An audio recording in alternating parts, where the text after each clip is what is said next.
Financial year 2024 में करीब 11% health insurance claim reject हुए, जिनकी वैल्यू थी 26,000 करोड़ रुपए। और एक सर्वे में सामने आया कि पिछले 3 सालों में 50% पॉलिसी होल्डर्स को आंशिक या पूरा क्लेम रिजेक्शन झेलना पड़ा। यानी ये समस्या बहुत आम है। सोचिए, आपने सालों तक प्रीमियम भरा, भरोसा किया कि मुश्किल वक्त में इंश्योरेंस साथ देगा, और जब अस्पताल का बिल आया तो क्लेम रिजेक्ट हो गया। दिल टूट जाता है ना। मैं हूं स्नेहा, आपकी इंश्योरेंस कंसल्टेंट, और आज हम देखेंगे कि क्यों इंडिया में इतने हेल्थ इंश्योरेंस क्लेम रिजेक्ट हो जाते हैं। सबसे पहला कारण है नॉन डिस्क्लोजर। अगर आपने डायबिटीज या बीपी जैसी बीमारी छुपाई या मेडिकल हिस्ट्री गलत लिखी तो क्लेम रिजेक्ट होना तय है। रमेश ने अपनी पॉलिसी में डायबिटीज नहीं बताई, 2 साल बाद इलाज करवाया, इंश्योरर ने कहा आपने सच नहीं बताया, क्लेम रिजेक्ट। अब बात करते हैं लाइफस्टाइल हैबिट्स की। स्मोकिंग, अल्कोहल या स्पेसिफिक ड्रग यूज अगर छुपाया तो क्लेम रिजेक्ट हो सकता है। मिस्टर अजय ने स्मोकिंग की आदत नहीं बताई, बाद में फेफड़ों की बीमारी का क्लेम किया, इंश्योरर ने कहा लाइफस्टाइल हैबिट्स डिस्क्लोज नहीं की थी। एक और बड़ा कारण है वेटिंग पीरियड। हर पॉलिसी में वेटिंग पीरियड होता है। सीमा ने कैटरैक्ट सर्जरी करवाई, लेकिन पॉलिसी में लिखा था कि 2 साल तक ये कवर नहीं होगा, नतीजा क्लेम रिजेक्ट। अब समझते हैं ट्रीटमेंट्स नॉट कवर्ड।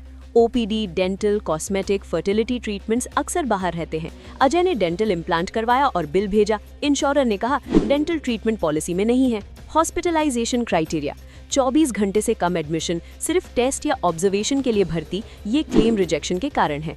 पूजा को चक्कर आया, डॉक्टर ने 12 घंटे ऑब्जर्वेशन में रखा, इंश्योरर ने कहा 24 घंटे पूरे नहीं हुए। एक और कॉमन रीजन है पॉलिसी लैप्स। अगर प्रीमियम टाइम पर नहीं भरा, ग्रेस पीरियड निकल गया तो क्लेम मान्य नहीं होगा।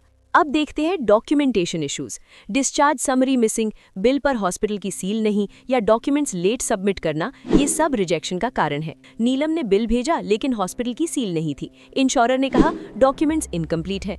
एक और वजह है कैशलेस अप्रूवल डिनाइड। कभी कभी टीपीए कहता है मेडिकल जस्टिफिकेशन नहीं है या लिमिट एक्सीड हो गई है। अमित ने प्राइवेट रूम लिया जिसकी रेंट लिमिट से ज्यादा थी, इंश्योरर ने कहा कैशलेस अप्रूवल नहीं। अब समझते हैं सब लिमिट्स और कैप्स को। Room rent limit, disease wise caps, इनसे क्लेम आंशिक रूप से रिजेक्ट हो सकता है। सुनीता का कैटरैक्ट सर्जरी बिल 40,000 रुपए था, इंश्योरर ने सिर्फ 25,000 रुपए दिया। आखिरी कारण है क्लेम फाइलिंग डिले। अगर हॉस्पिटलाइजेशन की जानकारी समय पर नहीं दी या रीइंबर्समेंट क्लेम लेट फाइल किया तो क्लेम मान्य नहीं होगा। करण ने डिस्चार्ज के 45 दिन बाद डॉक्यूमेंट्स भेजे, पॉलिसी कहती थी 30 दिन में सबमिट करना है, क्लेम रिजेक्ट। तो दोस्तों, क्लेम रिजेक्शन से बचने के लिए मेडिकल हिस्ट्री और लाइफस्टाइल ईमानदारी से बताइए, वेटिंग पीरियड और एक्सक्लूजन समझिए, नेटवर्क हॉस्पिटल का इस्तेमाल कीजिए, सारे ओरिजिनल डॉक्यूमेंट संभाल कर रखिए, हॉस्पिटलाइजेशन होते ही इंश्योरर को इंटीमेट कीजिए।